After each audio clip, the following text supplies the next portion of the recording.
Hey, what's up, guys? Today, we're going to be doing a city unveiled. I haven't done one in a while, so I'm pretty excited. We're going to be discussing the city of Anderson in South Carolina. And while it is a small town that not too many people in South Carolina may think is worth a deep dive, there are some fascinating details about it that really kind of exposes mainstream history. Once you see the same thing in multiple downtowns, especially smaller cities, it really makes you question what we have been told. I mean, why would the buildings be underground, with windows and doors on the lower levels? And if the streets were raised, when did it happen? Why is it not discussed in the history of the city? Anderson is known as the Electric City. It was the first city in the South to harness long-distance power transmission, bringing near unlimited electricity to its people. This wasn't just a big deal for Anderson. It marked a turning point in the electrification of the South. Oh, and there are some other weird rabbit holes like cryptid sightings and other curiosities tied to the area. So buckle up for a deep dive into the hidden history of Anderson, South Carolina. With that, let's get started. According to the mainstream narrative, Anderson was just an untamed wilderness filled with small Cherokee settlements, while Charleston was already a sophisticated colonial city. The roads in downtown Anderson are actually based on ancient Indian trails. One major trail ran right through where the county hospital and Fant Street School stand today. Apparently, early settlers found all these Indian artifacts, including a site with unique stone artifacts, which is where the Johnson University buildings were built. This stone was also used for stamping Confederate money, and supposedly it was so hard that ordinary tools would break when trying to cut it. There are also many Indian mounds in this area. There are the High Shoals burial grounds, which is interesting to note for later. Multiple mounds near the old Bailey Brazil place between Anderson and Belton, and several plantations and homes were conveniently built on these old Indian mounds, like the Henry McFall Plantation, which is close to High Shoals. Now, most of you are probably quite familiar with the old newspaper articles mentioning the discovery of giant bones in many of the Indian mounds in this general area. I couldn't find anything specifically on the mounds near Anderson. The Anderson Intelligencer had multiple articles on giant skeletons, including a whole article named Giants in Those Days, trying to explain that there were giants in ancient times. Random tangent, but I did find this weird article in an old Anderson newspaper from 1888. It's really weird. It discusses a giant hand seen in the sky that appeared in Ohio. It was described as a human hand of immense proportions. Apparently, one night the sky had an unusual appearance where flashes of light constantly changing color were pulsing up from the horizon, which continued until around 11 o'clock, when those who were watching were terrified to see these plumes of light consecrate into a distinct object, a giant hand, which was well formed and clearly visible. The hand appeared to be a shadowy substance through which waves of light of a bright red color surged. This went on for about an hour and was witnessed by hundreds of people. I don't know what to think about that, but just something strange I found in the newspapers while researching. But back to the mounds.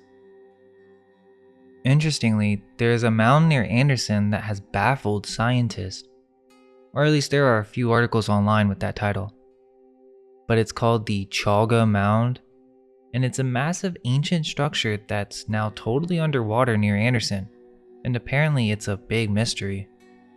This whole area was flooded in 1962 when Hartwell Dam was completed and the reservoir was filled with water.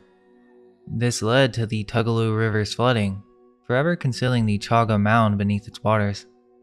However, before they flooded the whole area, scientists rushed to dig up what they could, and supposedly there were over 60 graves in a huge earthen mound. It is said to be a very large mound from around the 13th century. The mystery is that many of the artifacts found didn't make sense for this time period. Copper plates that came from hundreds of miles away, pottery that looked different from anything else in the area, and burial practices that didn't match what they thought they knew about the local tribes. What makes this so interesting is that apparently, people lived in this area all the way up until the 1700s. So were they trying to hide something?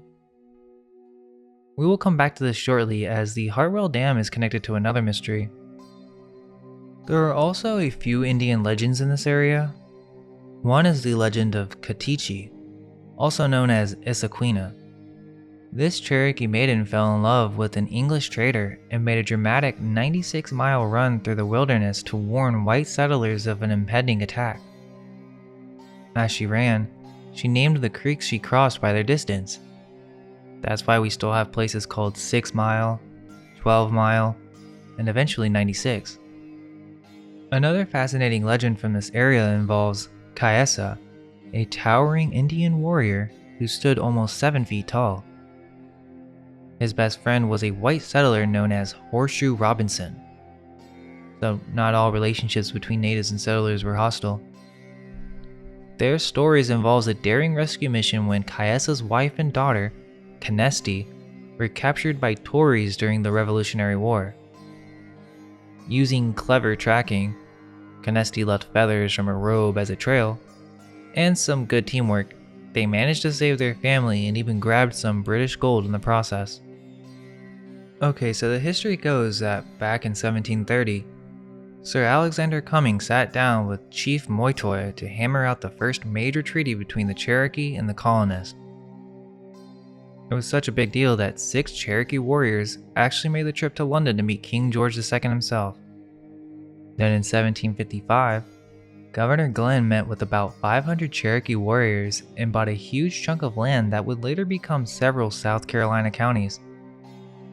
The line between Greenville and Spartanburg marked where Cherokee territory began.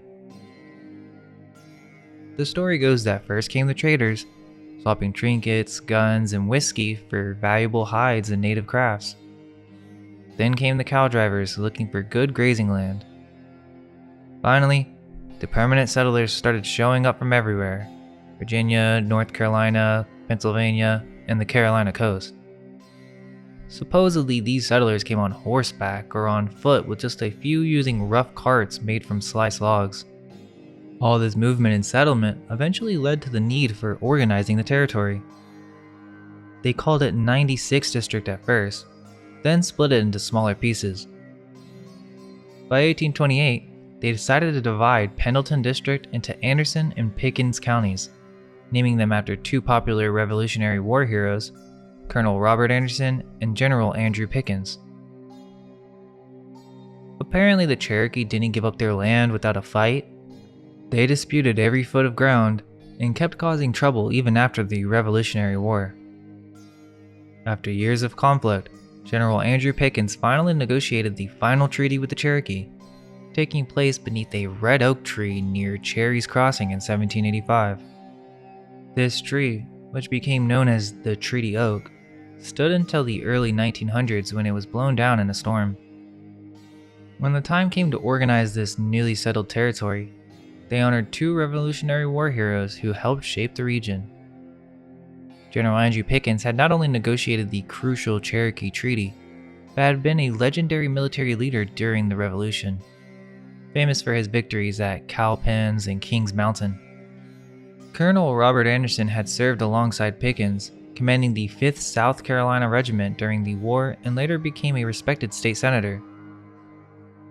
Both men were known for their fairness in dealing with the Cherokee, while also working to establish strong settlements in the area.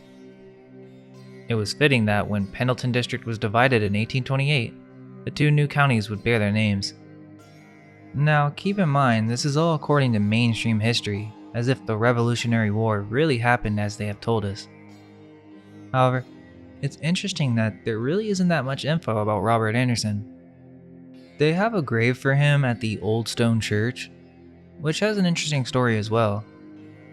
Apparently, they built a log church in 1785 for the Hopewell Kiowa Presbyterians in Pendleton, and then moved to a new location to create the stone church. However, there is a discrepancy between dates. I have a book that says it was built in 1799, and the marker says it was built in 1797. Andrew Pickens is the guy that Fort Pickens in Pensacola is named after, which we've discussed in previous videos.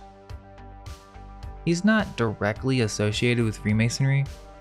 However, it is interesting that he had the nickname Wizard Owl, which was given to him by the Indians. They say this is because he was known for seeing clearly, acting wisely, and striking quickly. But why wizard?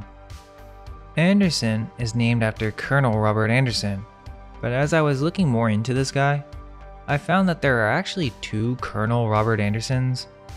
One, which Anderson is named after, is from the Revolutionary War, who died in 1813. His grave was moved to the Old Stone Church during the construction of Lake Hartwell. What's suspicious is that there's another Robert Anderson who was also a colonel but during the Civil War. He also just happened to be the Union commander at Fort Sumter in Charleston, South Carolina. This guy was a well-established Freemason and has several pictures with the hand in the coat signal. Fort Sumter had its own flag, interestingly. The flag was lowered by Major Robert Anderson on April 13, 1861, when he surrendered Fort Sumter in the harbor of Charleston, South Carolina, at the outset of the American Civil War. Anderson took the fort's 33-star flag with him to New York City, where he participated in a Union Square patriotic rally that was the largest public gathering in North America until then. Now they say the flag had 33 stars because there were 33 states in the Union at that time. But I think it's just another signal to show this entire thing is just staged by those in the Brotherhood. Like how Fort Sumter was bombarded for 33 hours before Robert Anderson agreed to surrender. I guess they expect us to believe it's all coincidence. Okay, but remember, Robert Anderson from the Civil War is not who Anderson is named after. The Robert from the Revolutionary War is where we get the name Anderson. But okay, back to mainstream history for a second. In 1828, they needed a central location since Pendleton was too close to the edge of the new district. The commissioners were stuck choosing between Whitehall, near what's now North Anderson, and a spot near where Ore Mill would later be built. The story goes that these commissioners got tired of riding back and forth between the two spots and stopped at a backwoods bar halfway between them. That's when Commissioner Bobby Norris made history. He walked a few feet away, stuck his walking stick in the ground under a big walnut tree and declared, "There shall be the southeast corner of the courthouse, and who says no has got me to whip." Nobody took him up on that challenge, and that's exactly where they built Anderson's first courthouse. I mean, these are the kind of stories that they tell us and we just eat it up. So they bought 130 acres for less than $5 per acre, quickly sold 50 lots for over $8,000, and Anderson was born. The first courthouse was said to be just a simple log building. And then next door, they built a 2-story log jail. The sheriff lived downstairs and kept the prisoners upstairs. After laying out those first lots around the courthouse square, Anderson started growing into a real town. The first store opened on what became known as Brick Range on the west side of the square, a 2-story wooden building with the piazza across the front owned by Samuel Earle. Next came Dr. Edmund Webb's Drug and Bookstore, which later housed the post office. J.P. Reed set up the town's first newspaper right next door. So during this time, the streets were just dirt roads, and most travel was done by horseback or on foot. The richer people had horse-drawn carriages, but the roads were so bad they'd often get stuck in the mud. Before trains came along, Anderson was pretty isolated. The stagecoach was the main link to the outside world, running between Asheville and Augusta. Apparently this is how they traveled between cities, and it would make stops at the Benson House on the corner of Benson and Main Streets. where horses were changed and passengers could grab dinner. Now, obviously, the mainstream story is that Anderson really got started once the railroads hit the area. But there are a few things about this whole story that are very strange. This kind of revolves around the Blue Ridge Railroad, which was a plan to build a 195-mile line from Anderson, South Carolina to Knoxville, Tennessee, which was chartered in 1852. This was to go through the mountains with as many as 13 tunnels, including the Stump House Mountain Tunnel. Okay, so hold up. They expect us to believe that out of nowhere, they just decided to go for one of the most ambitious railroad projects ever conceived in the States?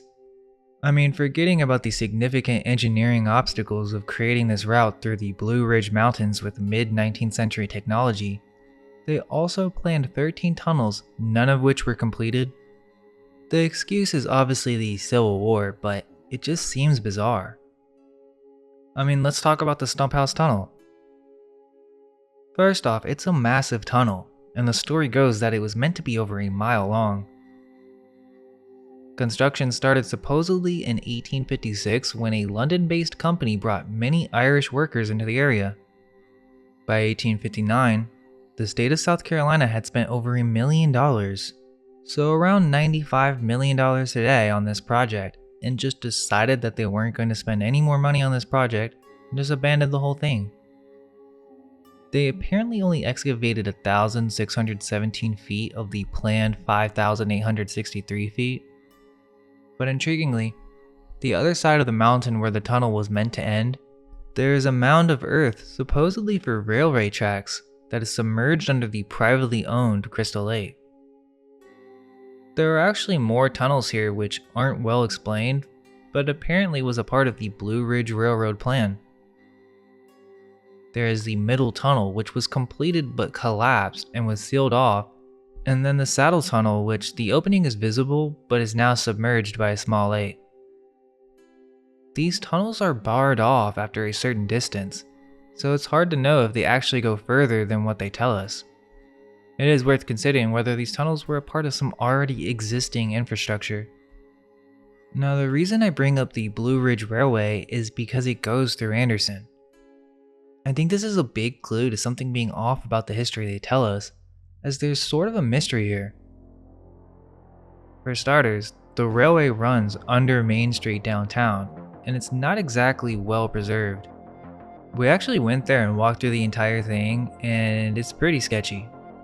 It's in a horrible condition, trash everywhere, homeless people living down there, and yet it feels like there's a lot of history being hidden underneath. I did get some drone footage, but my drone came crashing down for some reason. It wasn't working. So yeah, let me explain a little of the mainstream history, and then I'll talk about some interesting things that I noticed. The official story goes that after the Blue Ridge Railroad was chartered, they excavated a railroad cut. Now, I'm not so sure about all that. They have one photo of what this cut supposedly looked like originally. Just one.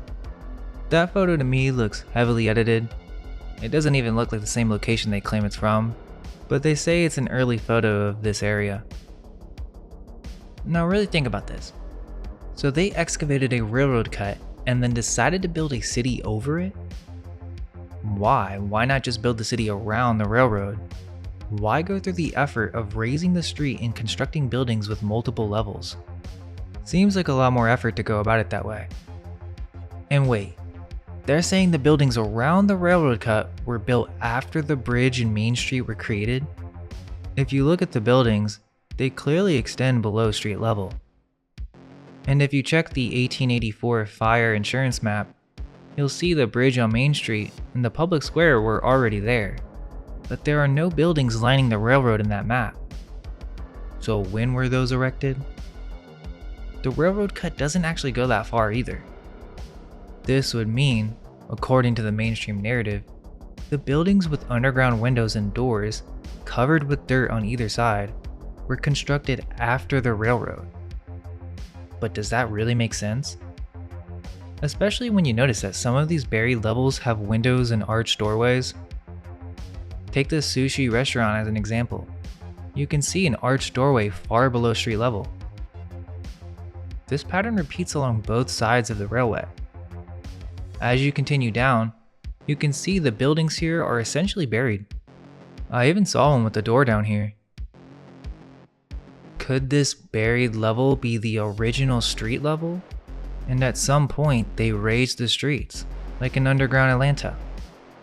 If that's true, it would mean many of the downtown buildings go well below street level, and it sure seems like that's the case. Oh, and further down the tracks, there was this strange abandoned building that was completely destroyed. It was super creepy, but it also had this dead branch growing out of it, which was pretty cool. Now to expand on this further, there was at one point a passenger station downtown where people could walk down a staircase from the top level of Main Street to board the train. Apparently the station was a very elegant building, but even though it was an important part of Anderson's history, it wasn't included in the Anderson Downtown Historic District when it was listed in the National Register. They've stripped away most of the decorative architectural features, and although there's supposedly a marker here, the area is now boarded up and a part of some construction project. Not sure what they're working on, but it would be nice to know more about this history because it feels like a big deal. There are no photos of passengers using the station to get to the underground train, which is odd given how significant this must have been for the town. The only photo I found is from 1942 showing a train coming through. Apparently there was even an elevator that led down to track level. There's also a YouTube video of an older woman talking about taking the stairs to board the train underground, which is pretty fascinating. It makes you wonder, what else are they not telling us about this place? Why isn't this history more well known or preserved? The next important part about Anderson is that it was called the Electric City. It was the first city in the South to have an unlimited supply of electric power. In 1895, William C. Whitner established a hydroelectric plant on the Rocky River. So Whitner wasn't even supposed to be an engineer. He actually wanted to be a lawyer, but his dad talked him out of it. Instead, he went back to school and got into engineering. Eventually, the mayor and the city council of Anderson asked him to help out with building a waterworks system and an electric light plant for the city. He got it done, and Anderson lit up 75 lamps using a steam-powered plant. Sounds great, except the steam thing was expensive and wasn't making any money, so Whitner started thinking about cheaper ways to make electricity. That's when Whitner got inspired by what was happening in Europe, where people were experimenting with using waterfalls to generate electricity. He even talked to Nikola Tesla about how to make it work. By 1894, he leased part of McFall's mill at High Shoals on the Rocky River and built a small hydroelectric plant. It wasn't huge, only 200 horsepower, but it worked. It powered 2,000 lamps in Anderson, ran the city's water pumps, and even helped out some small industries. This was the first time in the South that electricity was sent over wires from where it was generated to where it was needed. And get this, it was done with a 5,000 volt generator. That's right, it was the first one in the world. Now supposedly the people running the Anderson cotton mill saw what Whitner was doing and thought, hey, why don't we run our mill completely on hydroelectric power? Whitner found the perfect spot at Portman Shoals on the Seneca River and got to work on a bigger plant. By 1897, the plant was up and running, and it sent 10,000 volts of electricity over 11 miles of wire to power the cotton mill and the rest of the city. This made Anderson the first town in South Carolina to have a crazy amount of hydroelectric power, which is how it got the name the Electric City. And Whitner, he didn't stop there. After Anderson, he went on to build hydroelectric plants in Georgia, North Carolina, and South Carolina. He even helped set up what eventually became the Duke Power Company. Now that's interesting and all, but let's really think about this for a second. So some random 26-year-old shows up, fresh out of school, and starts producing massive amounts of electricity in a way that had never been done in the South? Not only that, but it just so happens to work perfectly on the first try. They've got one of these generators downtown on display. When we went to check it out, it looks extremely advanced for the time. It's almost as if they found this thing and tried to repurpose it. The plaque next to it even makes it seem like this was one big gamble, almost like they weren't even sure it was gonna work. But then, like magic, it supposedly worked miraculously. And the first generator was installed at High Shoals, which is worth mentioning because that land was sacred and initially owned by indigenous tribes. Of all the places in Anderson County, they just happened to pick that spot. And after the supposed success at High Shoals, they moved everything to Portman Shoals, another site that conveniently provided great water power. But there's almost no detailed explanation of how this happened. We're expected to believe that this was all done with minimal testing, no major failures, and only one generator that miraculously functioned perfectly. The story seems a little too convenient. I mean, Whitner basically changed the world. After Anderson, he suddenly becomes this major player, building plants in Georgia and the Carolinas and laying the groundwork for Duke Power. That's quite the leap for someone who just a few years earlier was experimenting with electric lights in a small town. Where did he get the resources? Who was backing him? Because let's be real, projects like this don't just spring out of nowhere without serious funding and connections. And yet most of the mainstream history doesn't touch on any of that. It's just, Whitner did this and it worked, like it was no big deal. But when you dig a little deeper, the whole story feels off. Were these power dams and generators already here? Those are the two main historical aspects of Anderson that stand out, but there are a few buildings of interest. The most prominent building in Anderson, I would say, is the County Courthouse. It's a beautiful building, and when you look at old photos of it, it's got this very European look to it that really makes it stand out from all the other buildings downtown. They also, for some reason, have changed some of the architectural features. Not sure why you would do that for such an important historical building. Isn't the whole point of preserving history to keep it intact? This courthouse, according to the official story, was built in 1898. But just like with most of these historic downtown buildings, there are a few things that don't quite add up. First off, there are no construction photos. None. They supposedly demolished the old courthouse in 1897 and built this one on the exact same spot. But we don't have a single photograph of the construction process. Keep in mind, photography was pretty common by the late 19th century, so they could have easily documented this if they want to. But somehow, the only photos we have are of the previous courthouse, which they say was built in 1826. Interestingly, there are websites with different information. The Anderson Living webpage says that the original courthouse was a log structure. Yet there are multiple other sources that say the original courthouse was a brick structure that was improved in 1851 by being plastered, and a portico with 4 large columns were added.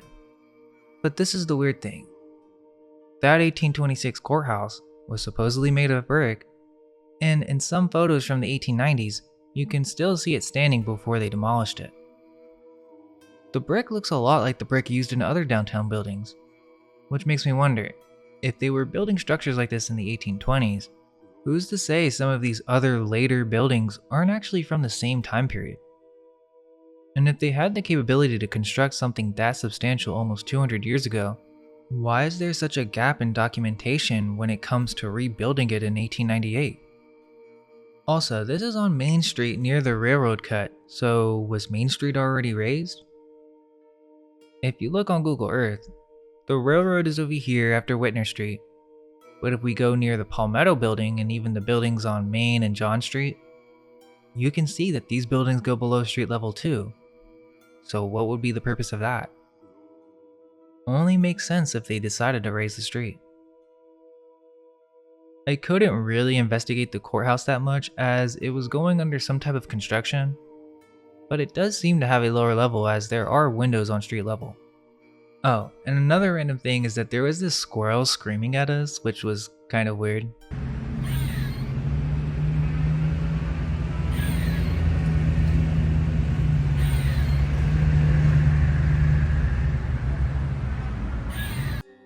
Okay, but back to the history of this place. So if you read the official history, they talk about how the courthouse was deemed inadequate in the 1890s because the county had grown so wealthy and prosperous. Okay, fair enough. But why would they demolish a grand edifice that they'd already plastered, painted, added Grecian columns to, and upgraded multiple times throughout the 19th century?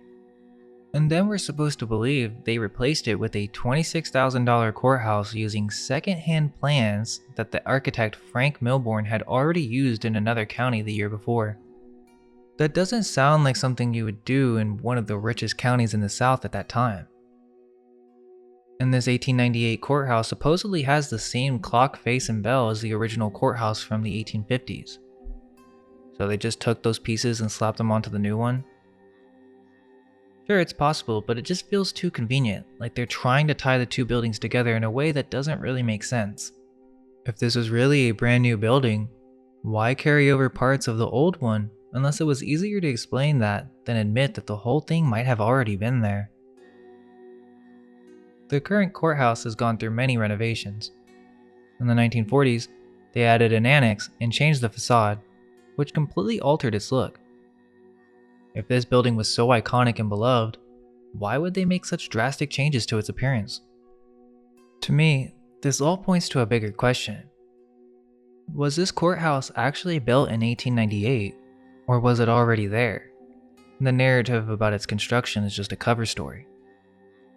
Maybe the renovations weren't about upgrading it, but about rebranding it, making it fit into a timeline that sounds good on paper.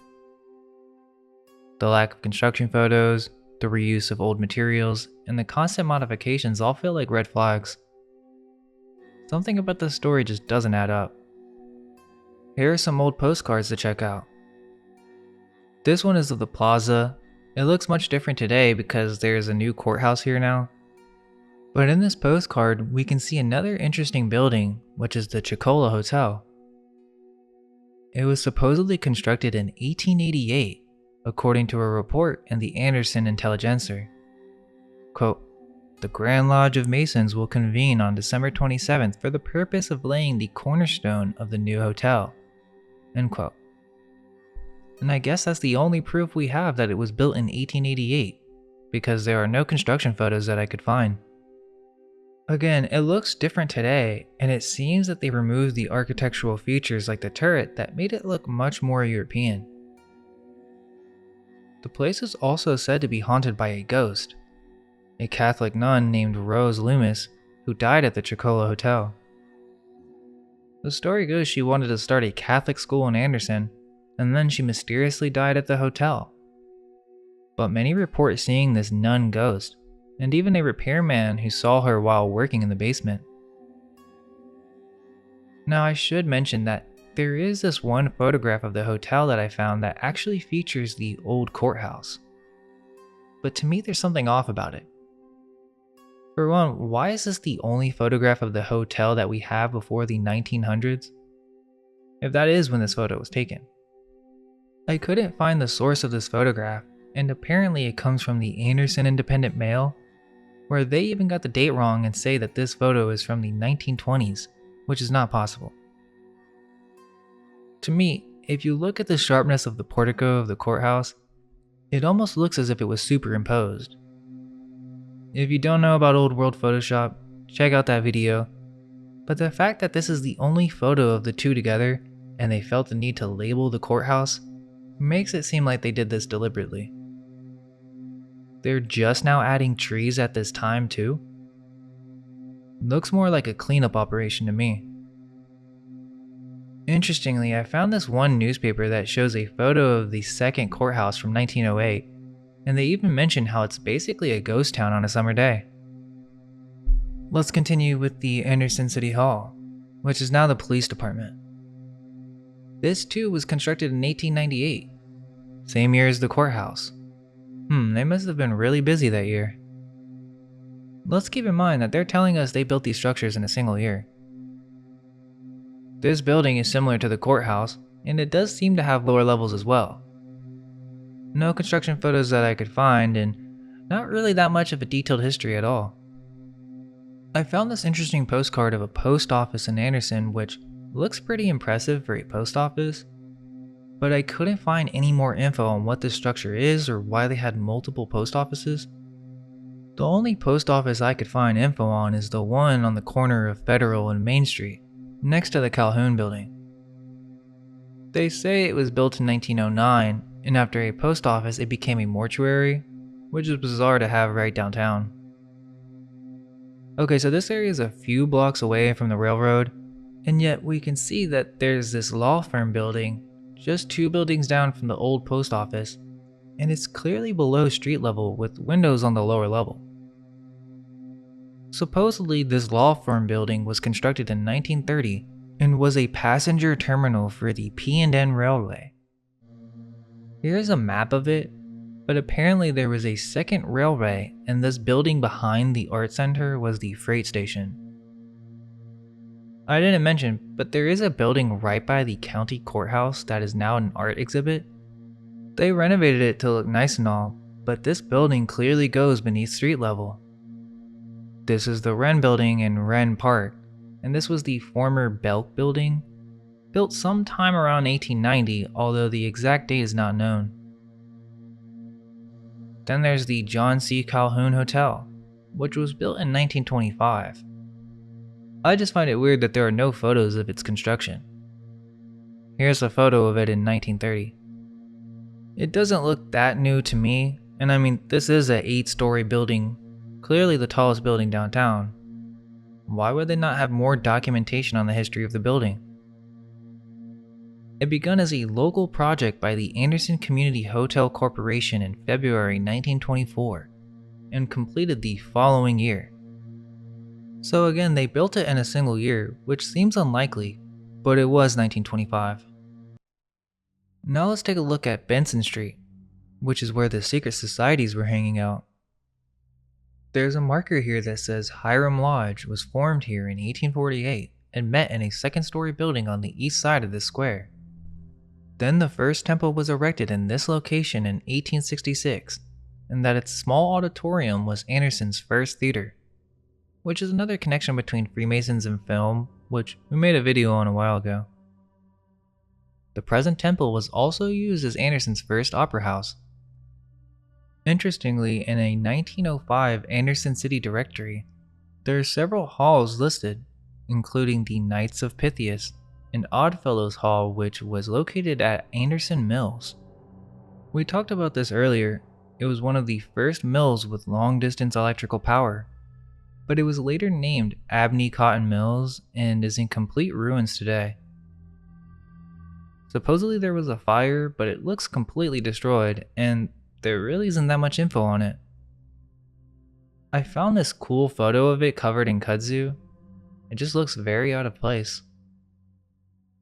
There's nothing online that I could find that mentions it was used by the Oddfellows. I just got lucky finding that looking for secret societies in the city directory. We have a whole thing on the Oddfellows, but I'm not sure why they were meeting at Anderson Mills. It's also impossible to find a photo of what the mills looked like. I found one, but it's the only one I could find of what it looked like before the fire. There really isn't much info on the history of Oddfellows in Anderson. The term was mentioned in the Anderson Intelligencer all the way back in the 1860s, but not much mentioned regarding meetups. There is something mentioning the Oddfellows in Anderson in 1914 being called to help with an orphan home in Greenville. Now this will have to be for another video, as it gets kind of dark and is more associated with Greenville, but this place was actually shut down to reports of rampant child abuse and even reports of children dying. But again, we're just told these people were a bunch of odd fellows. The daughters of Rebecca were said to have gathered here near Hiram Lodge, which is now home to the Fashion Shack. Interestingly, there is a sign still displayed in front of the building, featuring the Freemason square and compass alongside the emblem of the Eastern Stars. For context, the Daughters of Rebecca are essentially the female branch of the Oddfellows, while the Order of the Eastern Star serves as the equivalent for female Freemasons. Interestingly, there is a park here now, and there's this random statue of a Pegasus in front of the lodge. Apparently, it was recently brought here and was built in 1999. The Pegasus, the mythical winged horse from ancient Greek mythology, is a symbol adopted by various Masonic lodges. In Freemasonry, the Pegasus represents poetic inspiration, eloquence, and the pursuit of higher knowledge.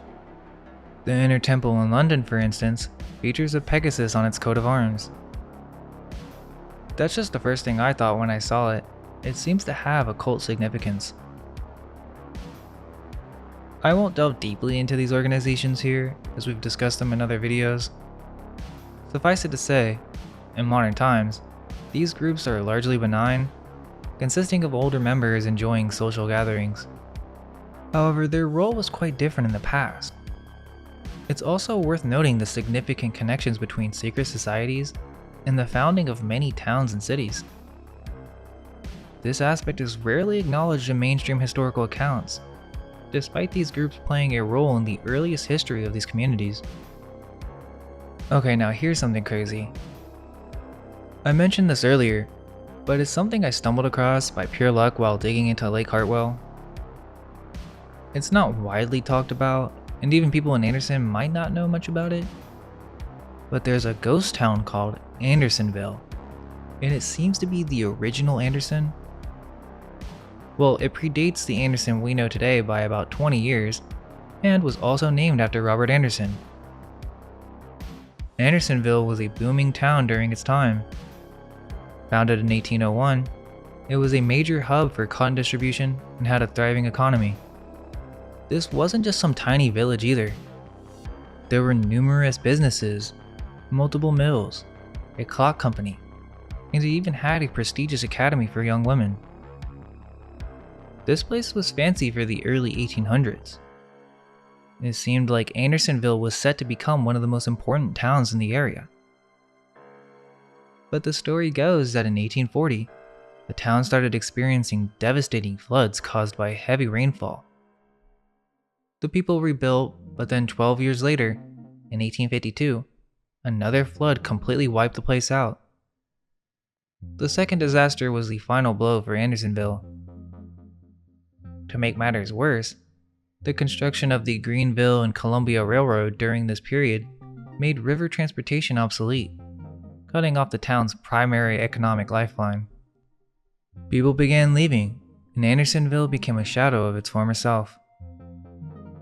And then when Lake Hartwell was constructed in the 1960s, what was left of Andersonville was submerged underwater. Today, all that remains of this once thriving town is a small island poking out of Lake Hartwell. The rest of Andersonville, its homes, businesses, and streets, is now sitting at the bottom of the lake. It's wild to think about how this original town, the first Anderson, has almost been erased from public memory. Is there a reason for this, as this is not the only ghost town underwater in this area? Perhaps they were trying to hide some of this history. Now, there are a few interesting legends in Anderson. One of the most famous is Crybaby Bridge. Strangely, there seems to be many Crybaby Bridges, but one of the most haunted ones is located on High Shoals Road in Anderson. We actually went here late at night, and it is super creepy, but there was a family there, so it kind of made it less scary. But still, I wouldn't go on this bridge alone at night. There are different variations of the legend, but it goes something like a mother can be heard in distress looking for her baby, wondering who killed her baby, and if you go to the bridge and say, "I killed your baby," she will appear. There is actually a little kid there screaming that, so I don't know how true it is, but the bridge does make some pretty creepy sounds. There's another strange thing about Anderson. Apparently there are werewolves, or it could be Dogman. This is a bizarre mystery, and there's nothing on it except a weird video on YouTube that seems to be trolling, and the Observer has an article on it, but I did find some newspaper articles discussing this event. In 1945, during fall season, multiple werewolf sightings were reported and featured in the local newspapers. Animals were being mutilated on farms, and there were descriptions of a creature that would come down from the mountain and stand up on its hind legs. They hired a team to capture the beast, and even a werewolf expert came, but failed to discover the beast. Even a local sheriff confirmed the story and said he had witnessed it himself. Some tried to explain it off as a panther or large dog. However, this werewolf was witnessed by hundreds of people. Here is a sighting that happened on the Blue Ridge Railway, and where a man said the werewolf grinned at him. Many of these reports are very similar to Dogman stories. One account describes two men seeing it come out of the woods, stand on its hind legs, and utter a horrible cry. Anderson may be a small city, but it's packed with fascinating history. I'm no expert, and I'm not saying any of this is true. I'm sure there's a lot more to uncover. But these were the things that stood out to me most while exploring. Honestly though, it does feel like the history we're told is not the whole story. A lot of these buildings don't seem like they were constructed in the time or fashion they claim, and some parts of the official narrative just don't add up. It's strange that we don't have better documentation of these early periods, especially when these cities are supposed to be so historically significant. Even more baffling is how little effort seems to go into preserving these places. The underground areas and some of the older buildings are practically forgotten, left to crumble when they could be telling us so much more about the past. There are still so many mysteries here waiting to be explored. If you're from Anderson or know something about its history, I'd love to hear your thoughts or stories. Whether it's a new perspective, a family legend, or just something cool you've noticed, let us know. Not only would I love to check it out, but I think a lot of people would enjoy hearing what you have to say, so let's dig deeper into this together. Thanks for watching, and all we can hope is that our minds may be unveiled. Let go of everything you think to be true. Relax the mind and ask the question, do I truly understand what this reality is?